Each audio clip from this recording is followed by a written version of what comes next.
Už pojedem. Já jdu dolů na židli teď. Ahoj. Ahoj, Zdravím. ahoj. Krásný večer.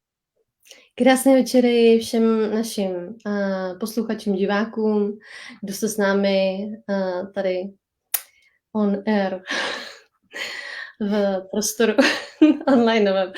Já jsem dostala zhruba před asi 5 minutami takový příjemný záchvat smíchu. Takže to bude dneska veselé. Ale dneska si máme právě povídat o psychické odolnosti. Než s tím začneme, tak se vám trošku představíme, protože nevíme, jestli se díváte na, teď nevím, že možná 7. díl, že jo? Máme takhle nějak zhruba toho našeho vysílání, takže možná se díváte na 7., možná na 3., možná na 1. Takže my jsme 2 koučky, Hanka Krejčí a já Dagmar Sýkurová a věnujeme se mentálnímu coachingu. Heli, máš nějaké zaměření na mentální coaching? Něco konkrétního, čemu se víc věnuješ? Určitě, ještě to tady úplně nezaznělo, i když možná mezi řádky se někteří bystřejší posluchači mohli dopídit, že to jsou partnerské vztahy. Je to komunikace, je to emoční inteligence, tady tyto věci. Takže pokud člověk řeší, že mu není se sebou dobře, nebo že mu není dobře s těma lidma okolo něj, tak může jít za mnou. Super, super. Jinak já se teda věnuju family coachingu taky, osobnímu coachingu, celostnímu coachingu, business coachingu, tak týmové koučování, vnitřní dítě, co bychom tam ještě, NLPčko obě 2 zvládáme, to jsme tam zapomněli říct, takže neurolingvistické programování, na to máme obě taky výcvik a věnujeme se tomu intenzivně už, nějaký ten pátek. Myslím si, že jsou to zhruba 2 roky, co jsme se dělali ten výcvik, nebo 3 dokonce už. Možná 3, že jo? No to letí, no, strašně letí. Hlavně teda obě 2 jsme vystudovali speciální pedagogiku, takže ty jsi byla zaměřená teda na co konkrétně? No hele, já jsem to studovala 3 roky, to byl 4letý magisterský obor tehdy ještě, takže jsem skončila po 3 letech, že jsem to nedokončila, ale už jsem teda měla skoro všechno hotovo, to je jenom něco si bliká, ale dobrý. Takže já už jsem měla s sebou i náslechovou praxi, i v podstatě praktickou praxi, protože místo náslechové jsem měla rovnou, jako jsem byla hozená rovnou do vody a měla jsem to zaměřené na tyflopedii, etopedii, takže děti se zrakovým postižením a potom týrané zneužívané děti s různými problémy psychickými a tak. A vždycky mě to hrozně moc zajímalo a chtěla jsem vždycky pomáhat lidem, kteří mají nějaký takovýhle vnitřní problém a chtěla jsem jim pomáhat nacházet to světlo, které teď třeba nevidí a které by jim mohlo otevřít oči a pustit je do toho světa, toho šťastnějšího světa. Takže to mě vždycky zajímalo. No. A ty jsi to měla na co zaměřené? Já jsem měla taky zaměření etopedii, beru to tak, že ta speciální pedagogika není přímo zaměřená jako konkrétně na nějakou skupinu věkovou, takže to je napříč. V podstatě můžu dělat vychovatelku v diagnostiáku, stejně jako můžu pracovat jako vychovatel ve vězení. Takže tam jako vlastně ten rozsah je obrovský. A i přesto radši koučuju, víš proč? Pojdej. Protože my pracujeme s lidmi, kteří na sobě pracovat chtějí, když to jako v tom vězení, tam už na sebe moc nikdo pracovat nechce. No, záleží, v jakém jsou možná rozpoložení. Třeba by teď já to musím tady jako říct, protože nedávno běžel v televizi film Vysvobození z věznice Shawshank a tam ten hlavní hrdina se snažil pomoct právě těm vězňům, kteří tam třeba jim nešli v loupačky a tak, neustále byli ve vězení, tak jim chtěl pomoct, aby se dovzdělali, aby si udělali třeba maturitu a mohli se vrátit potom do toho života. Pokud měli nějaký krátký trest, tak jako lidé, kteří něco nového umí a kteří se opravdu můžou zapojit do té společnosti jiným způsobem.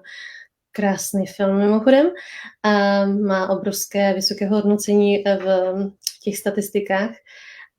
Ale já jsem jako v podstatě souhlasím s tebou v tom, my jsme se o tom spolu bavili asi v tom neveřejném povídání, protože minule jsme říkali, že my si tady povídáme ještě jako 2 hodiny tady a pak třeba 2 hodiny ještě jako soukromně, takže prostě nás to baví to povídání, ale myslím si, že to asi budeme dělat opravdu takto veřejně, protože tam zaznělo taky spoustu zajímavých informací, které by vás mohly zajímat. Takže uvidíme. Každopádně to koučování nás baví s těmi lidmi, kteří opravdu chtějí na sobě pracovat, protože je to úplně jiná práce. Je v tom mnohem více radosti, mnohem více energie. Mně to dává mnohem větší smysl, protože to není pořád dokola to samé, že se nevracíme k těm samým věcem a není to takové rozněhňávání něčeho, ale prostě opravdu tady jako si to vezmeme a tady prostě jedem a na konci té hodiny nebo hodiny a půl, nevím, jak dlouho ty máš ty coachingy, tak je nějaký výsledek. Prosím? 90 minut mám. 90 minut.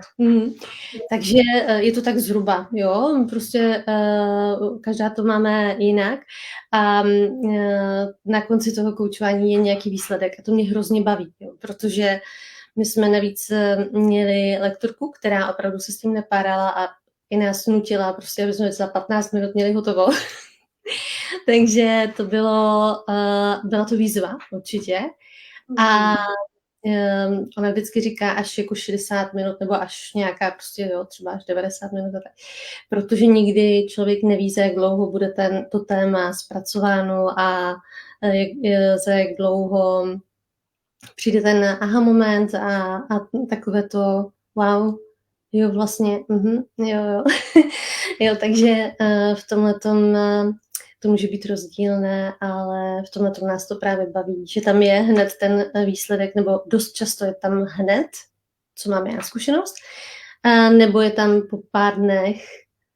Nejdýl to tam bylo snad za 14 dní u jednoho klienta, ale bavilo mě, jak to ještě v něm, že už má konkrétní výsledek a ještě to v něm pracovalo a že na tom chce dál pracovat a že byl to člověk, který měl první zkušenost s coachingem a hrozně ho to bavilo.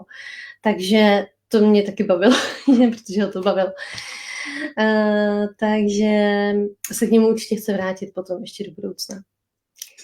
No, Heli, ještě bychom měli říct, proč jsme zvolili ten formát. Já to tam trošičku vždycky chci říct, protože si myslím, že je to trochu jiný formát. Už jsem ho viděla párkrát na sociálních sítích, kdy si povídají 2 lidé. My to máme hodně jako povídací. Není to vyloženě, že by byl jenom moderátor a jenom odpovídající, i když máme vždycky, každá, jako dnes jsem spíše moderátorkou já, příště zase budeš ty, ale v podstatě to máme jako povídání, jo, že se snažíme to vždycky vyvážit. A je to proto, aby jste si poslechli vždycky co nejvíce různých úhlů a různých názorů na tu danou věc, jo, různých úhlů pohledu na tu danou věc a myslím si, že takhle je to super, protože i to je smyslem coachingu, dát co nejvíce možností tomu klientovi, aby se podíval na tu danou věc z různých úhlů pohledu a našel si sám pro sebe to nejlepší řešení, protože já vždycky klientům říkám, že to, co je dobré pro mě, nemusí být dobré pro ně a že každý sám sebe zná nejlépe a umí sám pro sebe najít tu nejlepší cestu. Takže proto tady tím, že můžete samozřejmě napsat taky, ale chtěla jsem říct tím, že to není úplně, že bychom všichni byli on air prostoru, ale tak se vám snažíme nabídnout aspoň ty 2 úhly pohledu. Ale můžete nám samozřejmě psát, to budeme moc rádi, když nám napíšete do komentářů cokoliv, já to tady monitoruju. A můžete se zapojit s tím chatem, to určitě jo. Takže budeme rádi i za vaše názory. Povídej. Budeme rádi, no. Určitě, když budete psát, budete tady s náma, tak to bude mít ještě o to větší náboj a větší energii, takže určitě budeme rádi, když se zapojíte. Tak. Helenko, dnešní téma je psychická odolnost. Já si myslím, že v tom dnešním světě je zapotřebí neustále nějak víc té psychické odolnosti. Máš na to stejný názor, nebo jak to vnímáš? Psychická odolnost, to je opravdu velmi, velmi důležitý téma v dnešní době. Taková turbulentní doba, tolik různých změn, tolik klimatických změn, to už jsme tady taky zmiňovali, co se všechno jako odehrává, děje v dnešní době, to je neskutečný. Během krátké doby prostě několik tornád, několik povodní, teď naposledy to bylo, není to tak dlouho, že jo, v té Valencii. Takže jsme tady byli zděšený s partnerem, aby moje ségra byla v pořádku, protože zrovna letěla do Valencie a tak nakonec to dobře dopadlo a šli s jejím kamarádem na Sierra Nevadu a zrovna tam nebyli, když se to odehrálo, když se to dělo, ale opravdu to bylo jenom o štěstí, to je prostě... Tam bylo to tornádo, nebo co tam bylo? Tam byly povodně obrovský ve Valencii. Mm-hmm. I spousta mrtvých a takhle, takže jako fakt docela jako velký škody. Horší, když jsme to tady měli v Česku.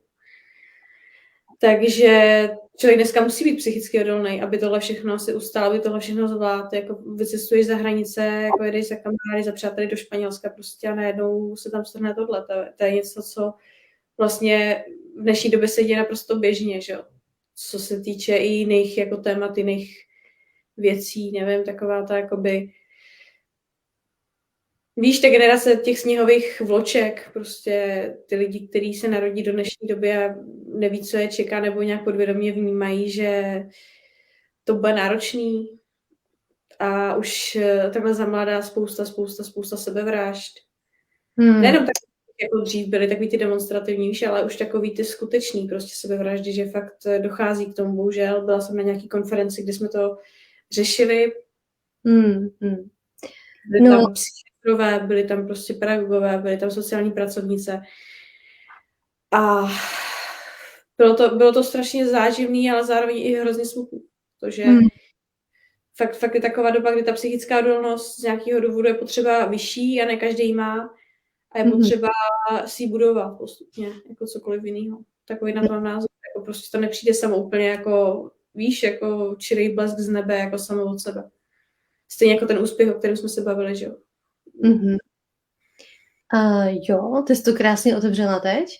My se k těm únikům z těch problémů, tak bych mohla nazvat ty sebevraždy, taky dostaneme. Ono to snad vychází nějak jako... Ty statistiky jsou fakt smutné, protože každý rok se zvyšuje ten počet. Muži jsou na tom o něco hůře s těmi počty než ženy.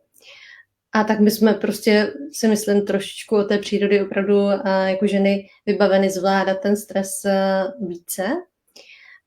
Ale to určitě není nějaká jako... Prostě je to škoda, že se to vůbec děje a že neumí lidé najít jinou cestu, než tady tuto. Jo, protože, a k tomu se taky dostaneme, že chyby a svízelné situace jsou vlastně úžasným zdrojem energie a studnicí zkušeností a dovedností. Každá šílená doba a situace, ve které se nacházíme, tak nás buď může rozdrtit, anebo nás může obrovsky posílit. A potom, když se dostaneme v životě do nějaké jiné, třeba i méně těžké nebo stejně těžké situace, tak už budeme vědět a už jsme opravdu silnější a odolnější vůči těm zátěžovým stresovým situacím, tomu stresu. Takže mě mrzí, že se lidé dneska neučí, to jsem řekla krásně, to jsem řekla vlastně, že je to dovednost, že se to člověk musí naučit. A já s tím naprosto souhlasím, protože psychická odolnost někdo tak to nazývá mentální odolnost, protože to nastavení té mysli souvisí s tou psychikou. Když máme správně nastavenou mysl, tak ta psychika nás potom poslouchá. Tak lépe ji ovládáme. Tak opravdu, když se člověk učí té psychické odolnosti, tak je lépe připraven potom na ty všechny situace, které ho mohou v životě potkat. A ty jsi tam ještě mluvila o těch svých dětech, nebo vločkové generaci, jo? A myslíš si, že vůbec je taková generace? A nebo není? Nebo prostě jak to vnímáš ty?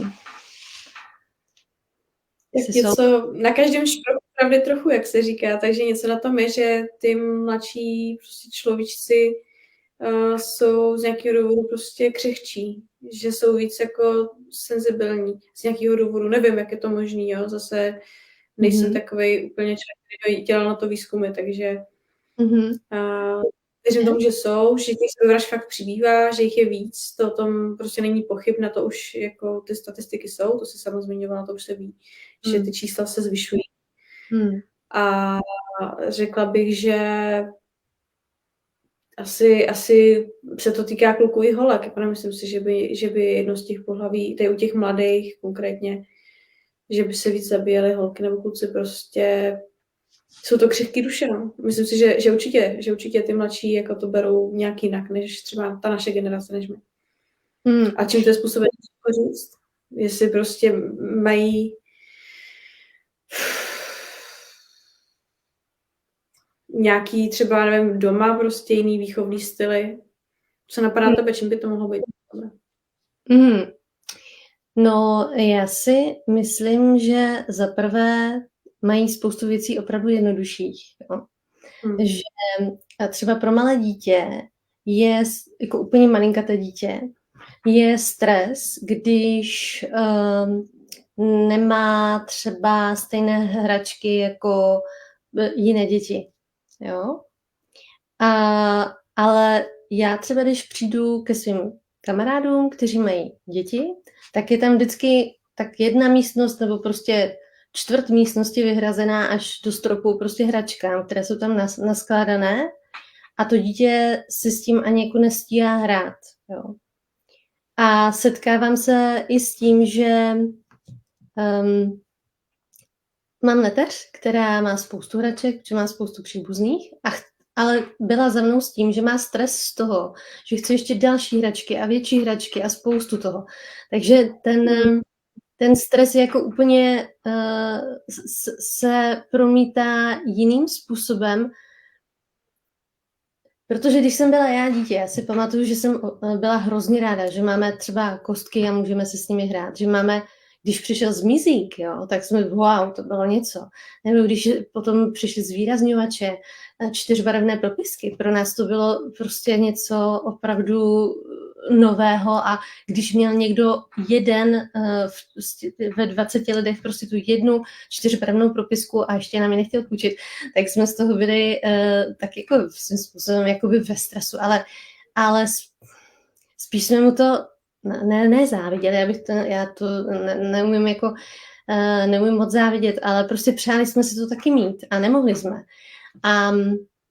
Takže já si myslím, že pro to malé dítě to může být už jako ten stres z toho, že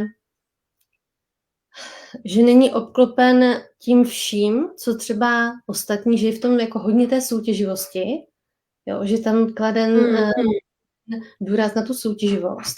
A je to třeba v těch hmotných stacích, jo, protože pro dítě to je prostě něco. Ale zároveň to dítě ve chvíli, kdy tu hračku získá, tak ji za chvíličku odhodí a vůbec neví, kde ji má.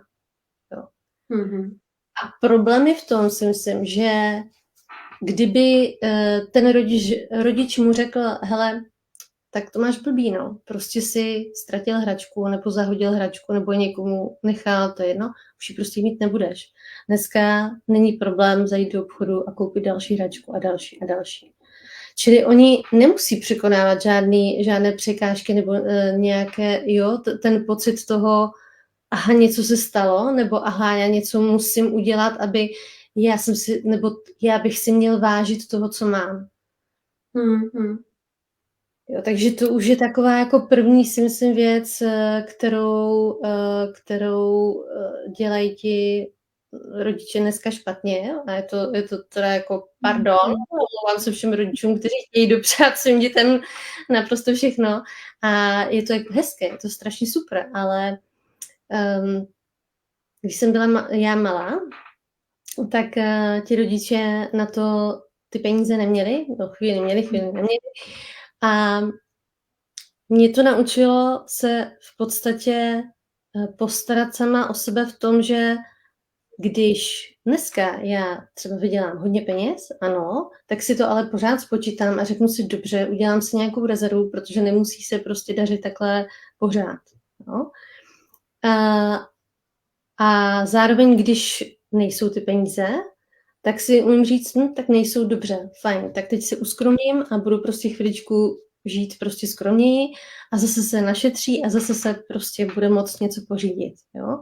Ale to už se učí u těch hraček, protože no, hold, prostě chceš Barbínu? Dobře, tak ještě chvilku pár let počkáme a pak najednou z ničeho nic, wow, já mám jednu Barbínu, jo, teď dělám reklamu, ale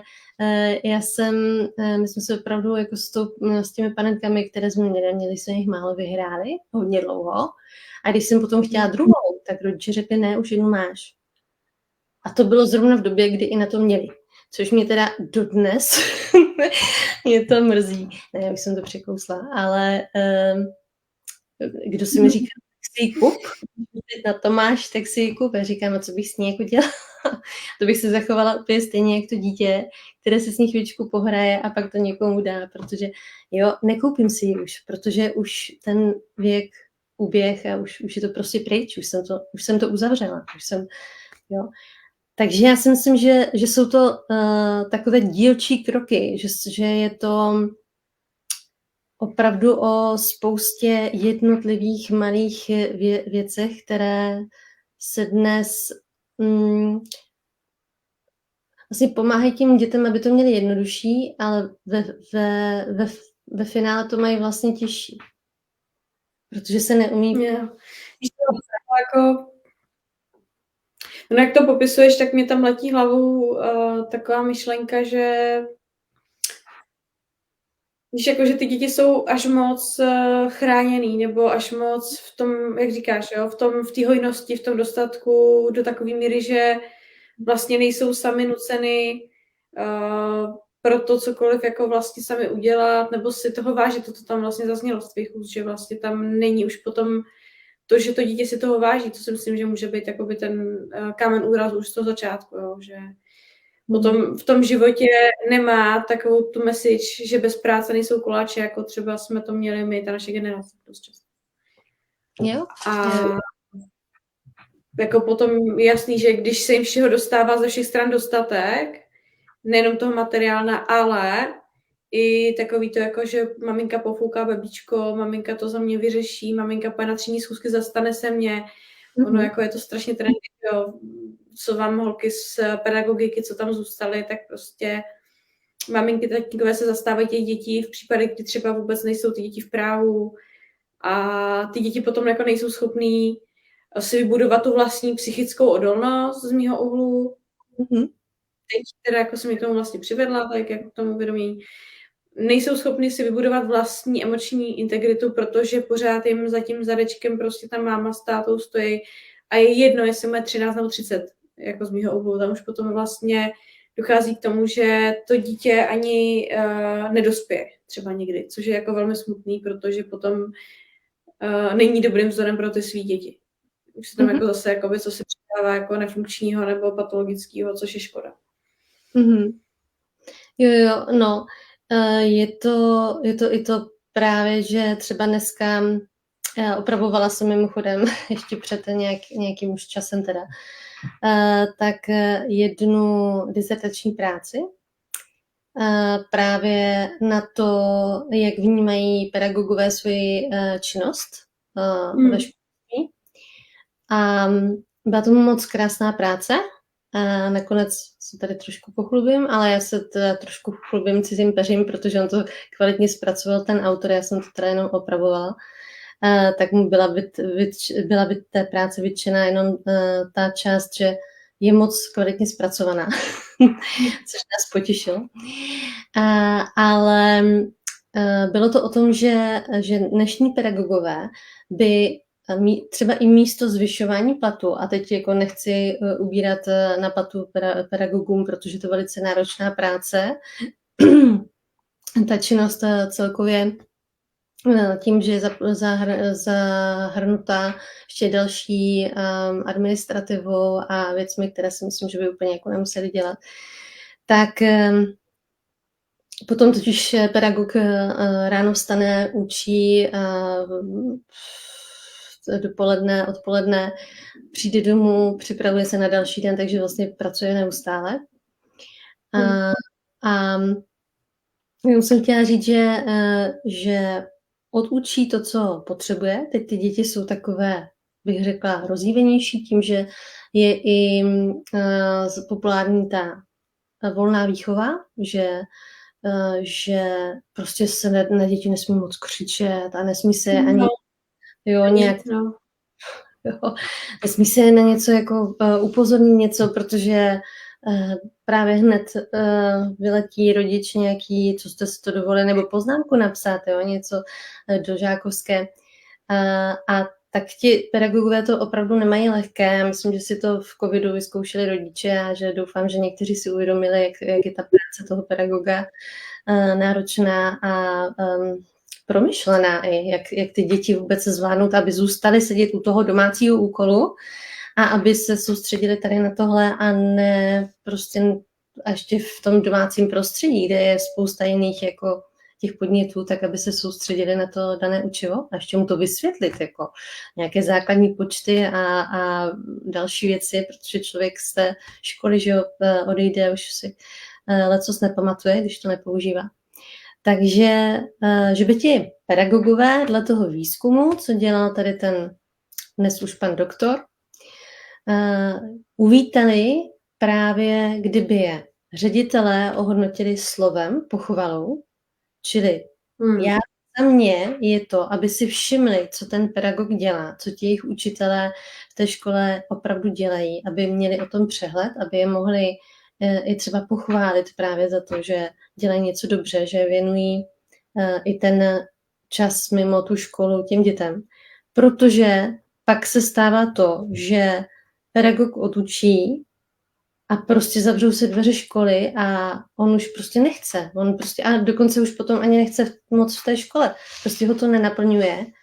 Lidi odcházejí ze školství, protože jsou předčasně, prostě mají syndrom vyhoření a nechtějí tam být a odcházejí do jiných profesí. Pak se hledají různí učitelé tady všude možně a uvažuje se, že budou učit lidé, kteří nemají ani dokončené vysokoškolské vzdělání, protože prostě nejsou vhodné pedagogy. No. A druhá věc, co tam hodně, to bylo na druhém místě, tady ta pochvala. A myslím, že na prvním místě byla komunikace s rodiči. Že ti pedagogové jsou unavení z toho, jak musí vlastně neustále přesvědčovat ty rodiče, že to, co dělají správně, že ví, co dělají a že třeba i to jejich dítě je nějak nezbedné nebo nedává pozor a tak dále. Jo? Že kdyby ta komunikace, ta spolupráce těch rodičů s tím pedagogem byla lepší, tak potom i jim by se lépe učilo. Protože dneska je to tak, že dost často, nebo prostě co říkají teda jako pedagogové, jo? Jakoby, že to vypadá, jako by ti rodiče dali tomu dítěti to základní, čili najíst, napít, oblečení, hračky, střecha nad hlavou, dobrý. Zavezli ho do té školy a řekli, tady máte moje dítě, vychovejte mi ho a vzdělejte mi ho.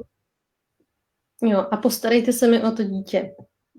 Ale běda, jak to nebude podle mých představ. Běda, když na něho zvýšíte hlas, nebo když mu budete něco jako vytýkat, protože já mu chci budovat jako nějaké to silné sebevědomí. A vy mu ho vlastně takhle, když mu jako říkáte, že něco dělá špatně, tak mu ho pošlapáváte. Jejka. To je vysoupetíško, ale jak to popisuješ. Jako většinou se snažíme to nějak odlehčovat, aby to pro ty posluchače odsejpalo, aby to jelo a ta psychická odolnost vlastně je sama o sobě dost náročný téma. A když tam zabrouzáme ještě do toho tématu rodičů a dětí a učitelů, tak to je teda jako pořádná nálož jako emocí. A nejenom líbých, že tam je spousta vzájemně nelíbých emocí, jak na straně učitele, tak na straně toho rodiče, tak na straně toho dítěte. A vlastně úplně všechny ty 3 strany chápu, to je na tom to nejsmutnější, že vlastně jim všem rozumím. Jako kde tam najít to společné řešení, to je otázka. To je prostě skoro až bezvýchodná situace. No, existují vlastně ty alternativní systémy školství, jak jsme si o tom povídali v rámci studia speciální pedagogiky. Je to třeba ta Waldorfská škola, Montessori škola a další. A ty už dokonce i zavádějí, že jako povinné zapojovat rodiče do těch aktivit. A ti rodiče musí být informováni o tom, co se tam děje a zapojí se normálně i do těch aktivit té školy a třeba i pracují společně s dětmi na těch projektech a tak. Tak tam si myslím, že je hrozně důležité budování opravdu té komunikace a těch vztahů škola, rodič, žák. Že takové to, už se to objevilo párkrát taky tady na Facebooku a na sociálních sítích, takové ty nápisy, že rodič nesmí vstoupit do budovy školy, jo, že prostě a potom to interpretují i ti žáci doma nebo jinde a říkají, no protože školy jsou pro žáky, ty přece nejsou pro dospěláky a pro rodiče. Jo. Že potom i vlastně z té strany těch pedagogů někdy může být problém, že prostě musíte mi prostě věřit, protože já tady dělám svou pedagogickou činnost a jo, takže tam potom taky může vzniknout problém, když nekomunikují spolu ty 3 strany. A ještě to takhle dají do hlavy těm žákům.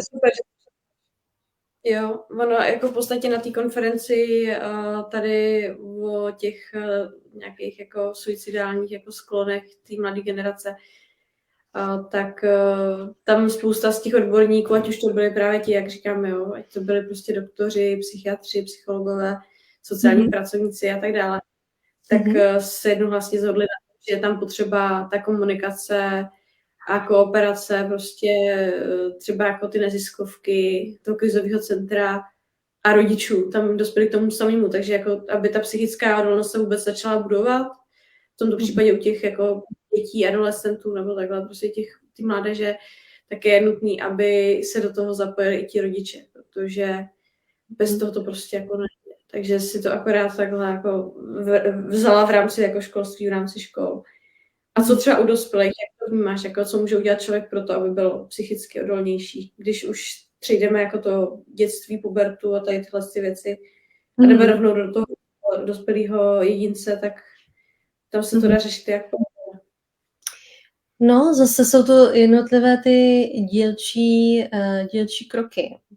Já jsem v upoutávce na ten stream dávala třeba právě jako jednu z možností, jak trénovat tu psychickou odolnost, nebo vlastně, trénovat, pomáhat, já si to musím představit, jo, jak se na ně připravovat a jak ji zvládat, tak jsem uváděla smích a úsměv a smích. Úsměvem to začíná, smíchem to pokračuje a my v podstatě tím, jak jsme zaplaveni spoustou informací, spoustou podnětů, máme spoustu aktivit. Teď já nevím, jestli se ti to, a taky se ti to určitě stává. Já mám třeba na mobilu vypnuté skoro všechny upozornění, protože nesnáším naprosto, když něco dělám a do toho mi to začne blikat. Teď mi to tady třeba bliklo asi už 4krát. No. Byla a takže to ještě to musím povypínat, že tam byla aplikace na cizí jazyky, pak něco, co si ani nevím, co to bylo. A 4krát mě to tady odvedlo pozornost na ten telefon, protože zasvítil. Takže jsem si ho dala monitorem, displejem dolů. Když nedávno jsem aktualizovala počítač, nahodily se tam různé aktualizace i u aplikací a než já jsem chtěla udělat to, co jsem chtěla původně udělat, tak jsem musela odsouhlasit milion smluvních podmínek a podívat se, co se tam vlastně jako stalo v těch aktualizacích. A úplně jsem zapomněla, co jsem chtěla dělat vůbec za tu činnost, kterou jsem chtěla dělat. No. Takže jsem si musela vyloženě sepsat ty jednotlivé body, abych se k tomu mohla vrátit a aby mě to nerušilo, abych se na to dokázala soustředit.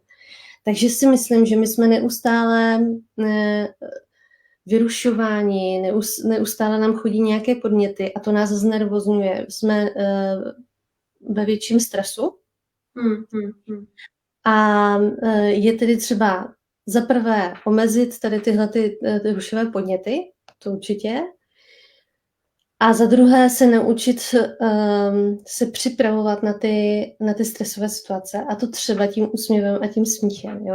Je to super věc, že když už to nastane, ale můžeme se i preventivně usmívat a smát, jo? Že když to nastane, ta situace, tak právě je prokázáno různými výzkumy a používá to i spousta psychiatrů, psychologů, že když se začneš usmívat a musí se ale jako i ty oční, to okolí těch očí prostě hýbat, pak máme z toho takové ty krásné usměvavé vrásky, tomu říkám, usmívací. Tak že to opravdu zlepšuje náladu. Jo? Že i vlastně skrze tělo, a to je něco, čím já se do budoucna budu více zabývat. Už teď spolupracuju s jednou herečkou, velice šikovnou, na tom, jak se dá skrze tělo nastavit dobrá psychika. Jo? Nemusí být jenom přes mysl, ale může být i přes tělo a tohle je jeden z těch prvků, které se dá použít jako výrazový prvek, který navozuje dobrou náladu a je to úsměv a smích. A když se smějeme od břicha, lidově, tak se nám ještě začnou vyplavovat super látky, různé hormony štěstí. To jsem právě říkala v té poutávce, je to oxytocin, serotonin, endorfin a dopamin a další látky ještě. A to jsou hormony štěstí, které navíc třeba u toho dopaminu, tam je to návykové, takže v tom dobrém slova smyslu, pokud se rádi usmíváme, smějeme, v podstatě i endorfin je návykový, protože když začneme sportovat, tak potom zjistíme, že nás to víc a víc baví, protože jak se vyplaví ty endorfiny, ono je to hrozně fajn. Tak se můžeme zbavit stresu a můžeme předcházet i tomu stresu, že se právě třeba od srdce zasmějeme, anebo já to používám i když tím, jak máme toho prostě hodně na myšlení, na práci a tak dále, tak my často vlastně nedobíjíme baterky. Jo? Že my vydáváme energii, ale nedobíjíme baterky. A ty baterky můžeme dobíjet mnoha způsoby. Teď jsem tady zrovna dva jmenovala, ať už je to ten sport, anebo prostě ten úsměv, smích, což se nám dost často stává třeba, když se díváme na něco kulturního, jo, na kulturu, ta navozuje krásně smích, nebo jsme s přáteli, tak tam se taky můžeme si povídat, můžeme se smát, můžeme prostě si předávat pozitivní energii. A tam všude dobíjíme ty baterky. Takže pro mě předcházení psychické odolnosti je právě to, že děláme i věci, které nás baví, které nám dobíjejí tu energii, kterou my vydáváme. Protože mně přijde vtipné, trošku úsměvné a stává se to, a je to smutné, jo, zase na druhou stranu, protože se to stává u lidí, kteří potom mají hluboké deprese, že oni vydávají energii, ale nedobíjí se, nevyužívají všechny ty zdroje k tomu, aby se dobili a pak se strašně diví, že jsou neustále, jako mají ponorku. Je pravda, že kteří už jsou v té depresi, tak prostě prý se nedokážou jako smát a těšit a tak, jo, takže tam je to trošičku těžší, ale právě skrze tu mimiku se dá navodit i uměle, protože jinak by to pan Nešpor nepoužíval, i pan psychiatr Jo. Určitě. Jako léčebnou metodu. Smích a úsměv. A opravdu prý tím začíná každý nový den s těmi svými pacienty. Jo, takže to je jedna z, asi bych řekla, možná nejjednodušších technik. Se můžeme usmívat, a víc je to nakažlivé. Úsměv a smích je nakažlivý. Takže co můžeme i zkusit někomu naladit den tím, že se sami usmějeme, naladíme ho, je to super. Jo. Ono těch technik na psychickou odolnost je strašně moc. A co ty třeba používáš jako na posilněnou? Tak jak jsem říkala už jako v těch předchozích vlastně livestreamech, ono potom jak už jedeme jako 7 livestream, tak samozřejmě jsme jenom lidi a máme nějaký svůj mindset a nějaký svůj jako prostě mapu toho svého světa a tak dále. Takže se už potom jako samozřejmě jako v ledasčem nejspíš opakujeme, takže pokud se opakujeme, tak se omluvám. Takže tohle jako určitě uvědomovat si, za co jsem vděčnej, mě pomáhá. Super. Klidně, já si to kreslím, ty vděky, takže fakt každý den si udělám čas, vyhradím se na to ten okamžik a prostě si nakreslím, za co jsem vděčná ten den a to prostě úžasně funguje. Na psychickou odolnost a to můžeš být součástí prostě kolektivu, kde jsou samý negáči, v práci, doma, nevím, kde všude. Ne vždycky si můžeš vybrat, s kým seš, nebo kdo se ti narodí, že jo, když máš třeba dítě, který trpí depresemi, tak si myslím, že to je docela jako náročný, ale dá se s tím žít, že jo, protože dítě jako nedáš kvůli tomu do dětského domova, že jo. Okay. Takže uvědomovat si vděky, vždycky se něco najde, za co prostě můžeš být vděčná, já to takhle hledám každý den a hodně mi to pomáhá držet se prostě v nějakém jako prostě pevném psychickém stavu. No, to určitě. Pak určitě ten pohyb, ten sport, tak to je jasná věc. Nám funguje na té hormonální úrovni úplně vyloženě, že vylučuješ něco, co ti dopomůže cítit se lépe, takže pro mě fitko, předtím, než jsem otěhotněla, takže teďko fitko asi úplně ti jasný, že nejedu. Ale ty máš nějakou jogu pro těhulky, ne? Nebo něco takového? Nebo já bych to jogu tam jsem ale řekla, že už to nedávám, teď v tom 9. měsíci už mám dost, tak jsem poprosila lektorku, aby mi poslala do WhatsAppu nějaký cviky, který si můžu cvičit doma. Už to kupuju, ale chodím plavat aspoň, takže to plavání mě uvolňuje ty hormony štěstí a no, vlastně spousta z věcí psychického rázu se může dostat tím, že se prostě jenom protřepeš. Blbost, jo? Prostě může se ti to zdát, že to je kravina, že to je strašně jednoduchý, ale někdy ty nejjednodušší věci fungují nejvíc, takže vyskákat se, protřepat se, klidně si tady můžete zkusit stoupnout si, kdo se na nás kouká, nadechnout se zhluboka, narovnat záda, to jsme dělali i jsme byli na tom NLP výcviku, že jo, prostě. Takže určitě práce s dechem, prostě zhluboka se nadechnout, vydechnout, zpomalit nádech, zpomalit výdech. Dechovka, jako dechový cvičení jsou na to úplně báječný, to mi funguje hodně. A poslech hudby mi funguje. Prostě ráda si pustím nějaký veselý písničky, když mám dost písniček, tak si pustím. Honzík mě úplně strašně koupám, asi souhlasí, jo, s tímhle, co říkám. Bezně taneční. Nebo poslouchat. Že pustit si nějaké třeba zábavné scénky, miluji stand-upy, to už jsem taky tady zmiňovala. Takže taky se ráda samozřejmě zasměju, ráda se směju, no. A psychická odolnost, no, strašně kope úplně hrozně.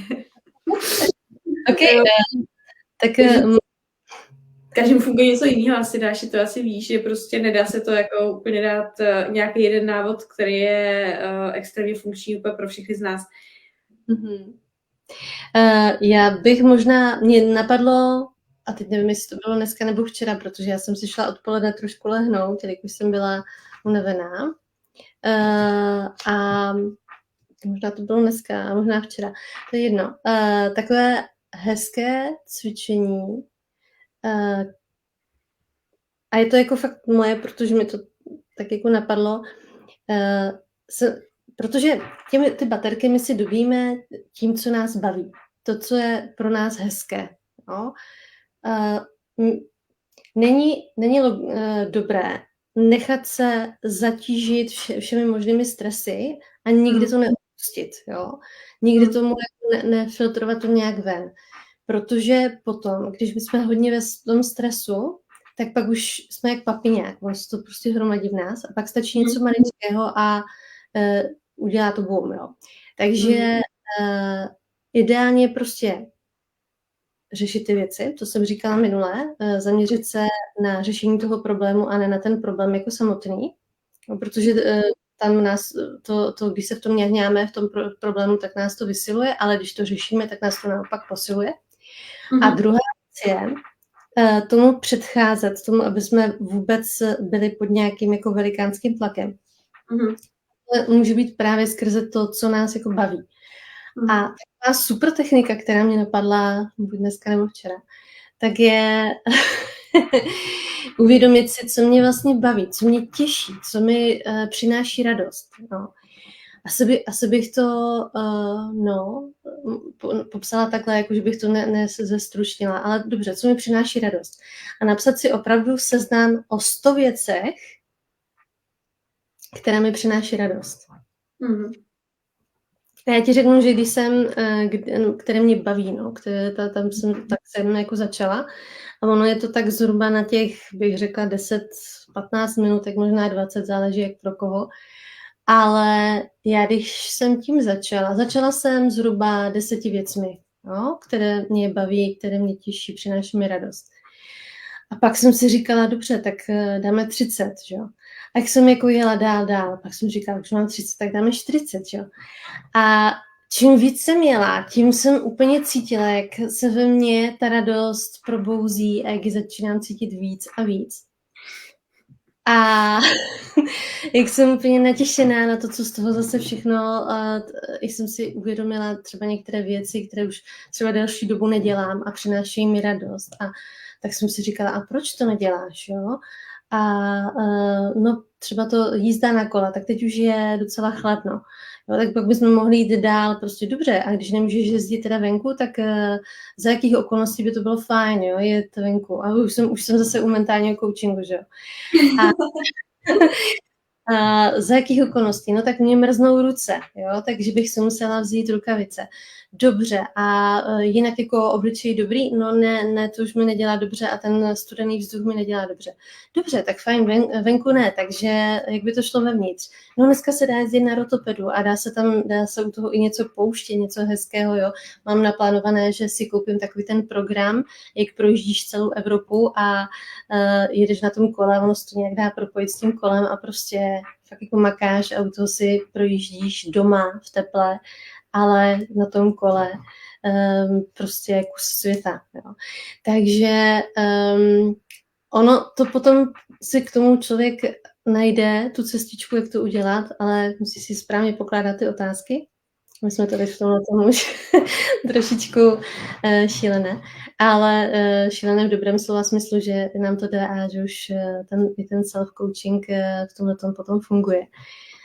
To sebekoučování, abych mluvila i česky. Ale to cvičení nekončí. Jo? Tím, že si člověk napíše těch 100 věcí, které ho baví, které mu přináší radost, tak potom by bylo fajn se zamyslet nad tím, co teda z toho můžu dneska udělat.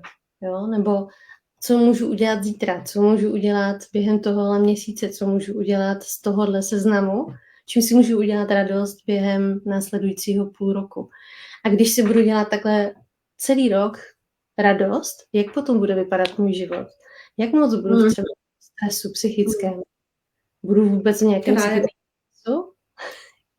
Takže tohleto cvičení doporučuju, je to super a je to o tom, že my víme, že máme jíst, každý den si třeba čistíme zuby, nebo víme, že když je venku chladno, tak se máme teple obléknout. A víme, že když nechceme přibrat, nemáme jíst moc sladkého nebo tučného, že když chceme být zdraví, máme jíst pestrou stravu a tohleto, ale přemýšlím, co z toho všeho jako skutečně děláme. A ona ta péče, zrovna právě v téhleté době, kdy je toho hodně, těch stresů, těch podnětů, které vyvolávají stres, tak jestli se my vlastně staráme o to nastavení té mysli, To bude coach malej Honza. Tady koukám, že kope. Takže jestli se my staráme vlastně o to své nastavení mysli nebo to bude fotbalista, hele. A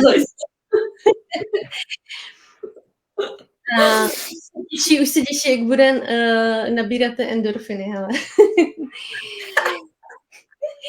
Takže jestli opravdu stravujeme třeba tu svoji duši něčím tím hezkým, pozitivním, aby jsme se cítili dobře, anebo jestli se jenom v uvozovkách snažíme prát s těmi negativními nějakými podněty, stresy z toho okolí, ale v podstatě neřešíme. Jo? My si snažíme řešit, ale neřešíme je ve skutečnosti. Jo, jako pořád říkáme, no, jo, je toho hrozně moc, ale dobře, tak co s tím? Musíme to řešit, musíme se o sebe starat, musíme teda dělat nějakou tu prevenci a pečovat o sebe. Tak jinak mě tam k tomu napadá ještě ta zlatá věc, kterou říkám asi v každém díle toho live streamu, to říkáme po každý, ale není toho nikdy dost, takže ještě jednou zopakuju.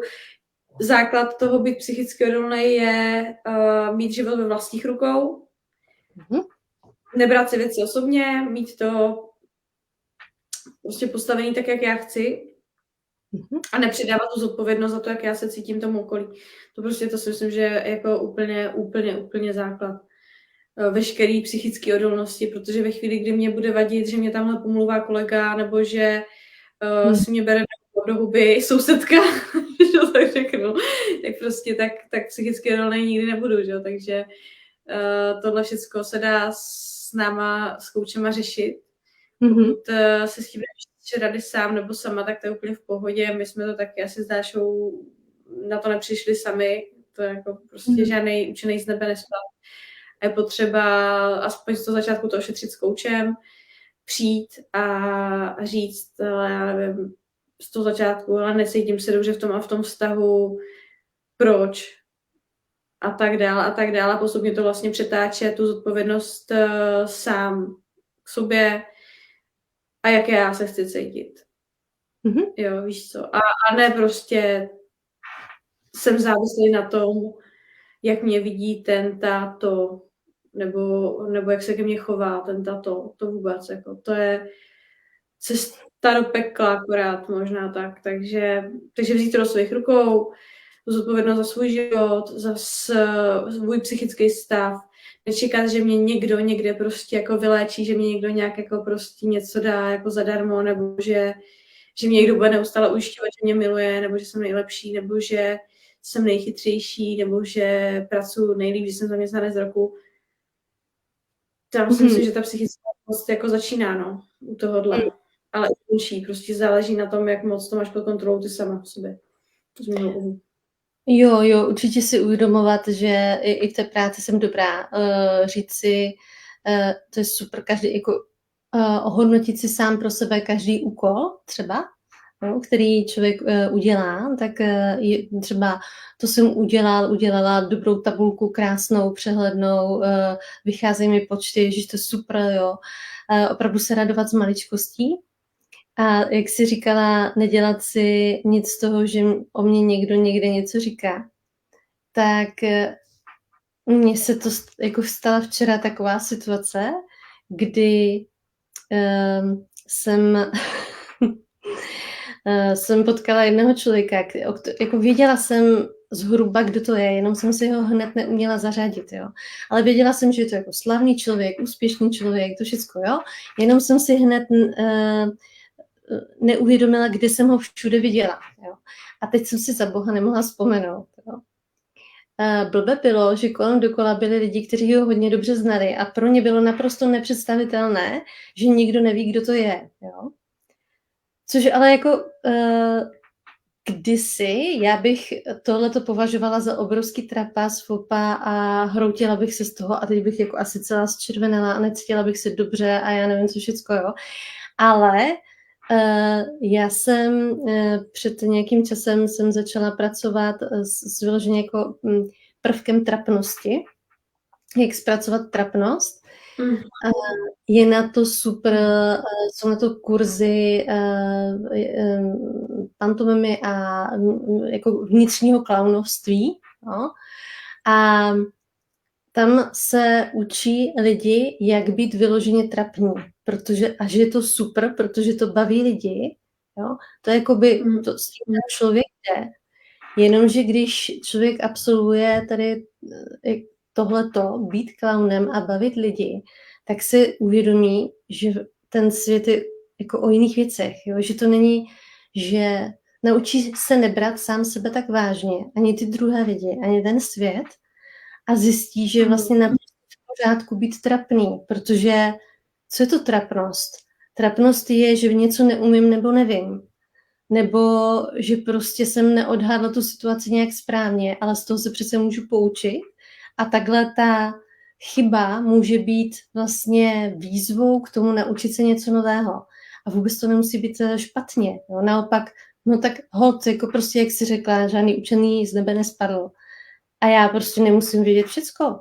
Nemusím. A je mi to úplně, vlastně dneska je mi to úplně jedno. Jo?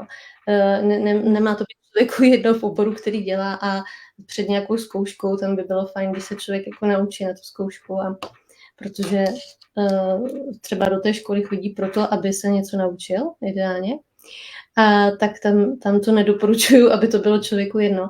Ale jinak mě to trvalo asi 5 vteřin, než jsem zpracovala tu situaci a řekla jsem si, no ale já prostě nevím, kde ten člověk všude co dělá a co dělá a dobře, asi je skvělej, ale já to prostě nevím. A je to naprosto v pořádku, protože vím naprosto spoustu jiných věcí a mnohem více věcí nevím. A jsme se o tom bavili, než jsme začínali, jsem si dobře googlila, kdo řekl větu vím, že nic nevím, byl to Sokrates. A pamatuju si to už. Ale ono v podstatě, já si myslím o tomhle výroku to, že k tomu došel tak, že čím více toho věděl, tak zjišťoval, kolik toho vlastně ještě neví. Protože zjistil, že jo, ono ještě existuje tohle a to je vlastně teda co a jaké to má souvislosti a jak moc se to, kam až to sahá, co všechno to obsahuje, kdo se tím všechno zabývá a tak dále a tak dále. Že ono vlastně v tom je potom určitá bezbřehost toho, co člověk ještě neví a dneska si víme, že něco víme a dneska si myslíme, že něco víme a zítra to už nemusí být vůbec pravda, protože někdo náhodou objeví něco, co nás přesvědčí o něčem jiném, nebo že je to úplně jinak něco. Takže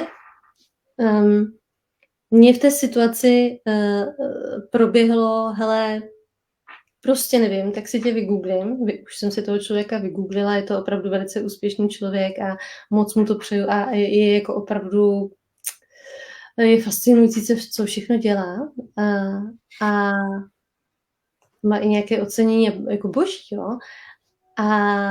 Ale já jako zpětně se vlastně vůbec necítím trapně, protože je naprosto přirozené něco nevědět a je naprosto přirozené se pořád učit a posouvat dál. Jo. Takže za mě psychická odolnost lze trénovat i tak, že se naučíme pracovat s trapností a s tím, že něco nevím. Nebo jo, že umím to a to. Někteří lidi se stydí za to, že umí jenom něco. Jo. Ježišmarja, spousta lidí z nás to, spoustu věcí neumí, protože to prostě nejde umět všechno a vidět všechno. Jo. Takže to je taková jedna věc, která si myslím, že může hodně pomoct. A potom brát právě tyhle ty situace jako možnost se rozvíjet a jako výzvu, že můžu se někam posunout, nějak se zlepšovat. Hodně zaznívá ta věta, nevím už, kdo to řekl, ale už to řekl ten člověk hodně dávno, být nejlepší verzi sama sebe. Jo. Hodně to rezonuje, možně, ale tou nejlepší verzi sám sebe se stanu jenom tehdy, když se budu zlepšovat. A když nebudu dělat chyby, tak nemám v čem se zlepšovat. Jo, takže je to opravdu o tom mindsetu, o tom nastavení té mysli že když třeba mám nějakou nevýhodu v něčem, co dělám, třeba, já nevím, jako napadlo mě jedno, ale on mi to odpustí, protože on to i ne, počkat, já to nevím, nevím, jestli můžu říct, tak to ne. Ale jako jsou nějaké situace, kde člověk chce dělat nějakou činnost a má určitou třeba fyzickou nevýhodu, jo? Má buď málo síly nebo něco, prostě má to jinak než ti ostatní.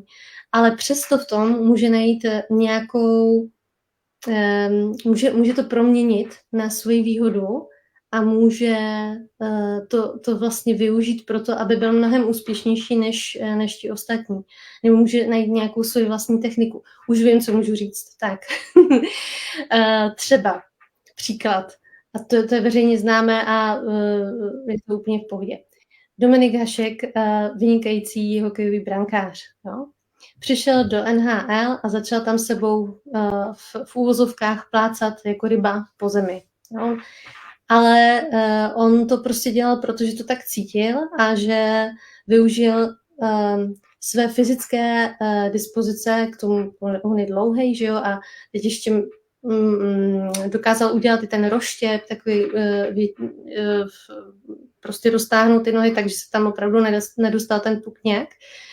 A všichni jo, že se tam plácá jako ryba a co to má znamenat a tohle. A dneska se ho snaží hokejisté i napodobovat někteří, protože je to super technika, i když oni jsou tam jako nějaký pravidla, tak a má to nějak vypadat, že jo, má to nějaký koncept a to. A on se z toho prostě nic nedělal a prostě dělal to po svým a je to vlastně jeden z nejlepších hokejových brankářů všech dob se spoustou ocenění a tak. Takže on udělal ze své jako v úvozovkách nevýhody obrovskou výhodu, protože využil všechny svoje fyzické nějaké predispozice a tu stavbu toho těla proto, aby se stal jedním z nejlepších ve svém oboru. Jo? To teď úplně nahráváš, no. Teď se úplně nahrává. No v podstatě k té psychické odolnosti můžu říct, že moje životní motto je z nedostatku přednost. A v podstatě jsem člověk, který měl své jako dost temné stránky, své stíny, jako asi každý z nás, že má takovou nějakou věc, nějakou takovou 13. komnatu. A pokud tobě se to podaří během toho života přetavit, já říkám ráda, používám slovo transformovat, jako v to, že už to jako ovládá, že ono to nevládá tebe, to je jedno, jestli to je závislost na cigaretách, nebo na drogách, nebo třeba, nevím, prostě agrese vůči okolí, nebo vůči sobě, to je jedno. Tak prostě, když máš něco takového, co tě ovládá a potom to přestane a ty začneš z nějakého důvodu ovládat tu svou temnost, tak se stáváš neskutečně psychicky odolný člověk a stojí za to potom jít, stojí za to změnit, protože v tu chvíli ta síla tam je prostě obrovská. Takže to bych k té psychické odolnosti taky chtěla určitě 100% zmínit. Takže díky, že se mi tady s tím nahrála, tady s tím... Jo. Jsem mi tu myšlenku, že tady tohle tam beru taky do té psychické odolnosti. Prostě pracovat se svýma stínama, nebát se svých temností, svých temných stránek a jít do svých síly, no. Jednoduše. Ono bych řekla, že to kolikrát je nepříjemné podstoupit tu transformaci v tom, co nás třeba právě omezuje nebo nějak limituje. Pro mě to určitě byla ta trapnost, jo, se kterou já hodně dlouho pracovala. Jsem si říkala, co řeknou ti druzí a teď se úplně znemožním. A už mi tam běžely ty scénáře. Jo. A opravdu to bylo velmi pro mě nekomfortní dělat ze sebe klauna. Ale fakt jako si říkám, je to super, jako já jsem tu situaci v sobě a hned vlastně dneska, ještě ráno, jsem si to potvrdila, jak je to super, že to opravdu zvládám, tady tuhletu techniku. děti umí být docela jako hodně upřímné a v tom je určitá i krutost a tak, jo. Takže ono tam na to si člověk musí dát pozor a právě ale tam se můžou v člověku nastavit ty nějaké nevhodné vzorce vyhodnocení chování a tak na ty dané situace. Takové, znáš to takové to klasické, a ty to nevíš, jako fakt, jako, a ty jsi to fakt, jako,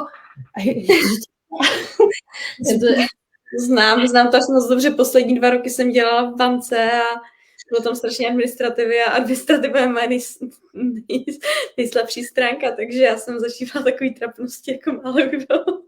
No, tohle to prostě, já jsem to slyšela jako dítě od svých kamarádek hrozně často a myslím si, že si mě docela i v tom vychutnávali, protože já jsem vždycky jako takové to, no, nevím. Prostě byla jsem z toho hodně špatná. A tak jsem právě došla si k tomu, že něco nevědět je vlastně úplně v pořádku. A dneska ráno mě v úvozovkách atakoval. Já už to neberu ani jako atak, jo.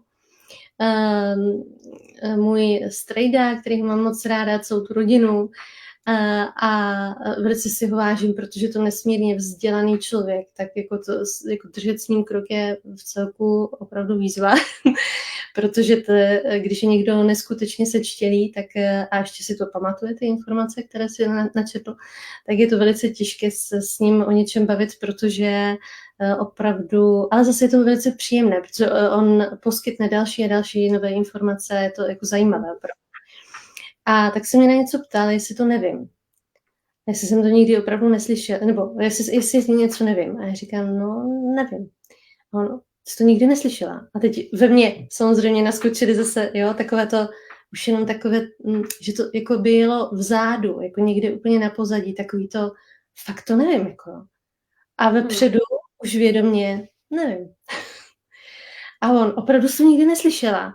A vzadu zase, takový jenom úplně ještě slabší. A vepředu ještě silnější. Ne. Jo. Dovolit si nevědět, to je hodně důležitý. Pokud se jde psychicky odolná. A taky dokázat říct ne, když jsme tak toho. Dokázat prostě si určit hranice, protože pokud si ty hranice dáš, tak seš v určitým bodě, který je pevný, který je stabilní a seš odolná psychicky v tu chvíli před tím světem. A já jsem ho potom jenom tak jako pobídla, jako aby mi teda to vysvětlil. A on, dobře, a on je i zvyklý přenášet, takže krásně mi to vysvětlil, nádherný. Já jsem se dozvěděla krásnou novou informaci a mě tohleto mě v podstatě vlastně kdysi i naučila, jak brát s určitou elegancí a nějakou jakoby, opravdu velkým nadhledem, tak Maciuchová, že jsem měla tu čest si posedět ve sklípku po představení ještě s kardiologem panem profesorem Šamánkem, takým úžasným člověkem. A my jsme se tam o něčem bavili a já jsem začala vysvětlovat nějaké věci z toho lékařství, ale taky jsem nevěděla úplně přesně, jo, co všechno oni už za sebou mají a tak. A Hanička mi říkala, no, že jako oni určitě vědí, protože by to bylo nošení dříví do lesa. A já jsem se v tu chvíli opravdu chtěla strašně jako urazit a strašně se naštvat a teď jako takové ty klasické staré vzorce toho chování z toho dětství. A oni to tak jako ledně přišli a bavili jsme se dál. A já jsem si uvědomila, že vlastně jako člověk, který má v sobě tu eleganci a to takový ten nadele, tak se neuráží. Proč by se urážil? Určitě, přesně tak. Protože nevědět je naprosto přirozené, naprosto jako je to úplně v pohodě. A proto jsme, aby jsme si o tom spolu popovídali a ona opravdu, Hanička, měla v sobě neskutečnou eleganci. Takže to bylo něco, co jsem si z toho večera určitě odnesla. Že já jsem se chtěla cítit trapně, chtěla jsem, ale necítila, protože oni mi to nedovolili. Oni mi nedovolili, abych se cítila mezi nimi nějak špatně. Což je taky jako krásný. Takže i třeba obklopovat se lidmi, kteří jsou nějak uvědomělí a nemají potřebu se i třeba na někom jako vozit nebo si dokazovat svoje ego. Ono je to vlastně i opravdu atak toho našeho ega a když se neučíme pracovat s tím, že to naše ego nepotřebuje pořád právě, jak jsi říkala, ty pochvaly a pořád nějaké, jo, aby nás někdo plácal po rameně, jak jsme strašně dobří a skvělí a tohle. Babička, jako moje máma, se ptá, jestli má, jak moc má chválit můj neteř a synovce, pro ní je to, co vnoučata. Takže jako jak je moc chválit a já si myslím, že chválit je fajn, ale jenom do určité míry, protože pak si chválí zase jako úplně moc, tak si to dítě si myslím, jak najednou pořád očekává tu chválu a najednou, když nepřijde, tak se, jo, ten dopamin dělá svoje a že to taky jako není dobrý, jo, protože dopamin se vylučuje ve chvíli, kdy my čekáme odměnu nějakou, fungujou na dopaminu i sociální sítě, sbírání lajků, jo, srdíček. Chceme vidět, strašně se na to těšíme. Tak like. Slyšíte to tady. Takže jsou to i ty pochvaly. No. Když je jich moc, tak to taky není dobrý, protože to dítě najednou nedostane tu pochvalu a dokonce třeba dostane výtku. Jako ne, hele, to si oprav, prostě to nemáš dobře vypočítané, nebo... A tam už potom si myslím, že opravdu můžou vznikat ty děti, ty vločkové děti, které vlastně nejsou připraveny i na nějakou porážku, prohru, na nějaký neúspěch. Neúspěch je fajn. Neúspěch nás právě učí vyrovnávat se právě s tím, co nám nevyjde a nutí nás se zamyslet jako a doprčit, jako proč nám to nevyšlo. A tam si myslím, že je ta soutěživost zase super, že nás to trošku jako i řekne, jak to, že on je takhle dobrý. Jo? Taky jsem se setkala s dotazem nebo s takovou myšlenkou, že víš, já nemůžu něco udělat, protože oni si potom ostatní myslí, že jsem moc dobrý a někteří ostatní to snáší velice těžce a proto nemůžu něco jako udělat, protože bych byl ještě vlastně v těch očích, jo, ale doprčit, tak ať se ti ostatní zamyslí nad tím, co ten člověk dělá třeba dobře a ať ho třeba i jako nějak následují nebo prostě dělají ty věci teda, co on dělá dobře a vezmou si z něho příklad a nějak je inspiruje, ale nemůžu po někom šlapat nebo mně přijde jako strašně škoda, že se někdo musí držet zpátky, aby nebyl moc dobrý. Jo, aby náhodou nebyl moc dobrý a ostatní na něho nežádlili nebo mu nezáviděli nebo jo. Tak to přece není můj problém, ale je to problém toho člověka. Dobře, když chce teda to samé, co má tady ten člověk, tak ať se trošku snaží, ať se zamyslí nad sebou a ať teda něco dělá. Jo? Ale jako za mě ta psychická odolnost, my to tam jakoby vlastně vždycky tak trošku jako nakousnem, trošku naznačíme, ještě jsme to neřekli úplně natvrdo, tak jakkoliv jinýho, tak vlastně můžete to budovat tím, že se vystavujete záměrně v určitých časových intervalech nějaký psychický nebo nějaký fyzický zátěži. Prostě řeknu to takhle jako natvrdo. Jako mě nejvíc vlastně pomohlo být psychicky odolná, když jsem pracovala roky v call centru při vysoké škole a slyšela jsem prostě 50krát nebo 60krát za den odmítnutí. Takže jako, víš co, jako kdekoliv jinde, v čemkoliv jiným, když prostě začínáš třeba běhat nebo rychlostní kanoistiku nebo prostě cokoliv jiného, tak tě bolí celé tělo, chceš to vzdát, jsi prostě naštvaná sama na sebe, na svůj svět, chceš s tím seknout, ale vlastně, když tu fázi překonáš a přijmeš to, tak tě to strašně posílí. Takže jako fakt, kdokoliv, kdo tady nějakým způsobem chce posílit svoji odolnost psychickou, tak jděte do call centra, volejte, dělejte klasický telemarketing a jako za mě to je prostě neskutečně silný nástroj, abyste ty věci si nebrali osobně, protože najednou vám dojde, že to je jenom odmítnutí, jestli mi rozumíš, jo? Že vlastně nedělám z mouchy vola, jak se říká lidově, ale Jo. prostě Jo, se jo. A druhá věc, ještě my jsme se o tom bavili v tom minulém podcastu na téma úspěch. Potřebuje opravdu člověk 3 auta, 2 Mercedesy, 1 Ferrari, jako, jo, když to přeháním. Ne každý může být slavný, nebo musí být člověk slavný, ono to vždycky má nějaké svoje ty 2 strany, tam něco má vždycky víc, takže ono to něco vždycky dá a něco vezme a opravdu to, a to s tím právě taky třeba kouč může pomoct, opravdu to chci, tady tohle, to, co vlastně chci v tom životě.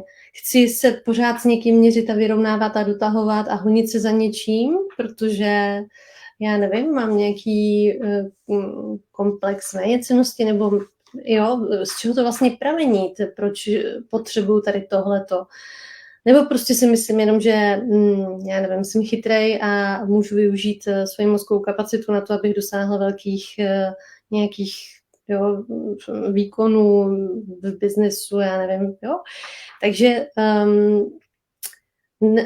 nehnat se zbytečně za něčím, co mi třeba ve finále právě nepřinese tu pohodu a to uspokojení vnitřní. A tohle to je vlastně to všecko. Ono to, ta psychická odolnost souvisí se vším. Já jsem tím, že jsem ve znamení vah, tak já se celý život snažím najít nějaký jako balancu a hledám nějakou tu rovnováhu. Takže já si myslím, že je to o té vnitřní rovnováze a že každý to má právě nastavené nějak jinak, že tam má tu směsku toho, co potřebuje nějak jinak. A je právě na každém nastavil podle sebe, že právě není úplně univerzální, jsou nějaké univerzální, dejme tomu, jak to říct, nějaké body, který, jo, co by mělo být fajn, ale nastavit si to v sobě musí potom každý sám, úměrně tomu, jak to tam má. Jo. Takže, no. Mít to v rovnováze, no. Mít tam i tu práci, i ten volný čas, i ty vztahy, i třeba nevím co, jo, prostě mít tam všechno tak nějak jako akorát a potom jsem psychicky v pohodě. Jo. Někomu pomáhá plánování, někdo to zase nesnáší, jo, takže on tam těch prvků někdo, no ale tak jo, ty strategie jsou taky fajn, jo, že jak na to půjdu a tohleto může to lépe připravit člověka na tu danou situaci a opravdu, jak jsi říkala, každý den to jde posilovat, mentální, psychická odolnost je právě super v tom, že se to dá naučit, jo? Že s tím člověk může pracovat a opravdu, ale já bych řekla, že je to opravdu každodenní práce, jo? Že je to něco opravdu tak, jak si čistíme třeba ty zuby, nebo se převlečem nebo osprchujeme, nebo něco, takže je to opravdu taková vnitřní údržba každodenní a něco, když asi takhle, když chceme žít šťastně, což je třeba můj smysl života, žít šťastně, být šťastný, každý může být jako něco úplně jiného a je tam naprostá volnost v tom, tak si to musí nastavit sobě, tak se o sebe musí pečovat a nemůže čekat, že to štěstí přijde nějak samo, no? Že to prostě, tak někdo může mít chvilkové štěstí, jo? Že se mu něco někdy podaří. Ale z toho dlouhodobého hlediska pro mě je to prostě, teď nechci, protože práce může někomu evokovat nějakou jako dřinu, ale ono to možná jako je správně, že to je dřina, je to prostě něco, je to činnost, kterou musím dělat každý den, abych měl to, co chci v tom životě. A nebo potom můžeš brát jako vnitřní stav, jo, jako prostě tvoje rozhodnutí. A v tu chvíli to potom není vůbec těžký. To je potom další úhel, jako další party lidí, další úhel pohledu, pokud jsi takový ten jako zenový mistr, že jo. Tak vnitřní rozhodnutí, teď chci být šťastný, jo, jsem šťastný. Tak to je taky další úhel pohledu, jo, že prostě můžeš být šťastná vlastně, aniž by bylo to a to, bez těch podmínek. Prostě si říct, chci být šťastná, dovoluji si být šťastná. A vlastně to nepotřebuji. Hele, dá se to nastavit, tohleto. Dá se to nastavit jako podmíněný reflex, jo. Je to o tom, že no, teď už se dostáváme ke konkrétním technikám. Vnímat třeba, naučit se reagovat na svůj vlastní vnitřní hlas. Jo, to si myslím, že je úplně nejlepší, protože to vám nikdo nemůže vzít ani dát, ani jo, je to prostě vaše. A naučit se říkat si třeba něco, na co se naučíte nějak reagovat. Jo. Takže právě třeba mně to stačí taky si říct, mám dobrou náladu, nebo jsem šťastná, nebo prostě to mě baví. Super. Jo. A opravdu se to jakoby to opravdu přeplá a je to super, že to opravdu hned funguje. Jo. Nebo mám i třeba, když jsem v nějaké společnosti a necítím se tam úplně dobře, tak si řeknu, nesmíš, nebo jsi v pohodě, nebo jo, prostě jako, že si, nebo si řeknu někdy jako na ne, jo, na svoje vnitřní ne, umím reagovat. Jo. Prostě. Nebo mám takovou, když se chci dostat do pohody, tak mám takovou zaklinací formuli, pár slov, které si vnitřně řeknu, které vím, že mě nabíjejí, kterým věřím. A jedním z těch slov je třeba láska, jo. Když si za sebou rychle řeknu jsou to 3 slova, tak jsem najednou opravdu jako, je to v pohodě všecko. Je to zase dobrý a jsem zase na té své vlně a je to super. Takže jsou to třeba i tak nějaké jako formuly, které si může člověk naučit říkat a opravdu na ten podmíněný reflex to potom funguje.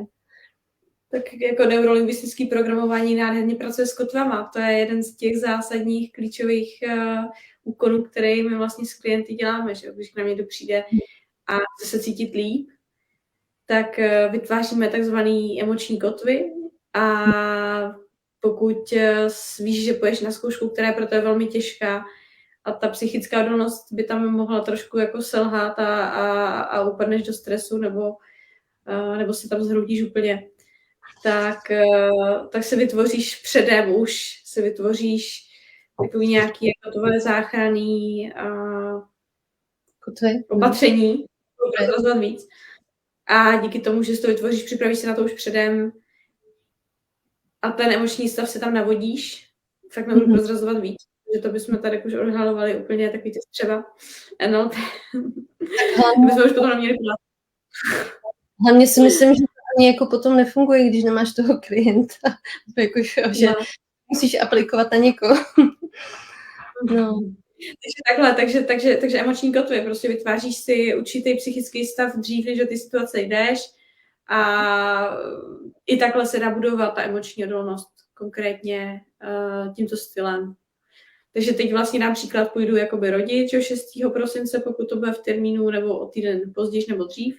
No, jak se připravuješ na to? A už mám vytvořený prostě určitý emoční kotvy, třeba oblíbeného svého místa, kde se cítím bezpečně, nebo nějakého psychického stavu, který bych tam chtěla prožívat a vlastně v tu chvíli, kdy přijde na lámání chleba, jak se říká, jo. Tak si to připomenu akorát a bude to. Honza bude s námi. No víš to, no, už se nám to blíží. My jsme si, já jako nevím, napadá ti k tomu ještě něco? Protože já si myslím, že jsem asi, co jsem k tomu asi chtěla tak nějak říct, co jsem řekla. Asi jsme řekli, jako vyčerpali jsme takový to úplně to nejdůležitější těch nejvíc možných typů triků, co známe, jako víc mě asi k tomu taky nenapadá, jako úplně spíš pište, co vás zajímá k tomu konkrétně a co tady mělo zaznít a nezaznělo, protože taky nevím o ničem, co bychom jako zatajili, nebo... Jo, to bychom šli, jako, myslím, že jsme dali i spoustu tipů, jak s tím konkrétně prakticky pracovat. A potom ono totiž, jako u každého je to opravdu něco konkrétního, co tam třeba je potřeba vyladit nebo spravit a tak. Takže to potom už je jako na individuálno. takhle. Přemýšlím, jak to zavřít. Tak moderátor se dostane, takže to klidně nechám tobě, no. Já si myslím, že můžeme pozvat určitě naše diváky a všechny sledující, takhle, co se jim snažíme ozvláštnit ty dny a neděle a tak celkově tím osobním rozvojem, tak na další streamy, protože jsme, to už jsem říkala minule, jsme se rozhodli, že teda budeme v tom pokračovat, že nás to baví čím dál víc a víc. Což je dobře, protože já jsem ze začátku opravdu vůbec jako nevěděla, jak tu... A myslím si, že to bylo i znát na tom prvním streamu, který má mimochodem nejvíc zahlednutí, takže... Tam je to takže tam nějaké obavy z toho, jak bude fungovat ta aplikace, jak to bude jako celkově fungovat, že tam jako byly, ale že jsme zjistili, že nás to moc baví, že nás to naplňuje, že jsme rádi, že se s vámi můžeme podělit o všechny ty krásné informace a snad vám to něco teda dává a nějak vám to pomáhá a tak, ale asi my jsme čekali, jak to jako se bude vyvíjet ten počet těch zhlédnutí a pořád se to drží kolem té 500, 700 a tak a je to jenom přes ten Facebook, takže je to super a myslím, že už jsme tam nějak, nepočítala jsem to, jestli jsme přes 4000 zhlédnutí, ale myslím si, že za měsíc. Jo, a tak, jo. Takže asi to, tak jak jsme to zvolili, tady tu formu, opravdu je to záměrně jenom takovýhle povídání si, aby jsme si mohli vyměnit ty názory, aby jsme tam mohli říct toho co nejvíc. A tak, jak to cítíme a není to opravdu připravované, je to prostě, že máme jenom to téma a nějaké, já nevím, 2-3 otázky. Vždycky většinou je to, co je to a co si o tom myslíš ty. Tím tou přípravu končíme. Ale ono se to vždycky nějak jako rozdělí a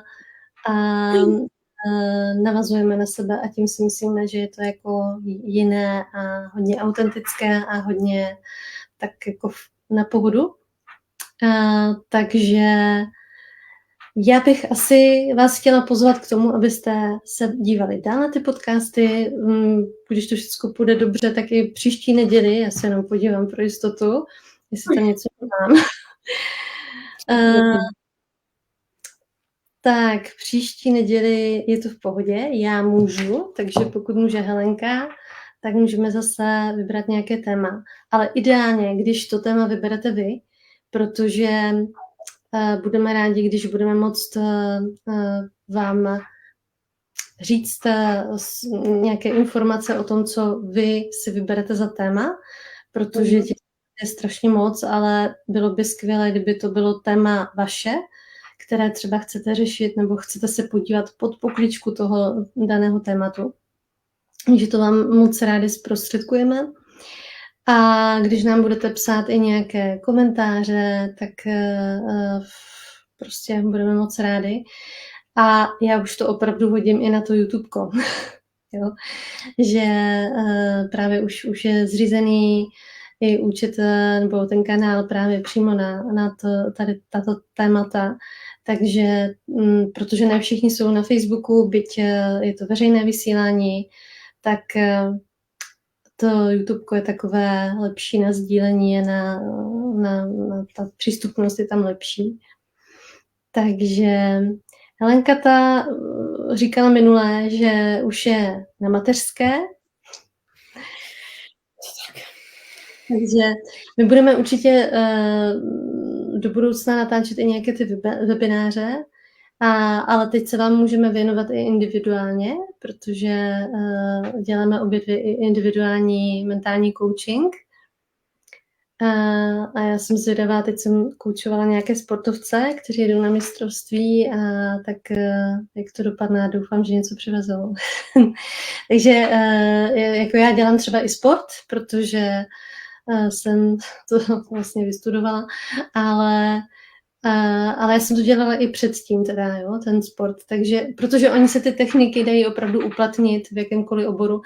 Coach mentální nemusí být odborníkem na daný obor, ale na ten mentální coaching, takže a na to nastavení té mysli. Takže klidně, kdo budete potřebovat, tak se na nás obraťte, máme na to prostor a hrozně nás to baví a minimálně budete odcházet velice nabití pozitivní energii, protože vám to určitě předáme. Takže tím bych to asi zavřela dneska. Helenko, něco taky hezkého ještě řekni na závěr.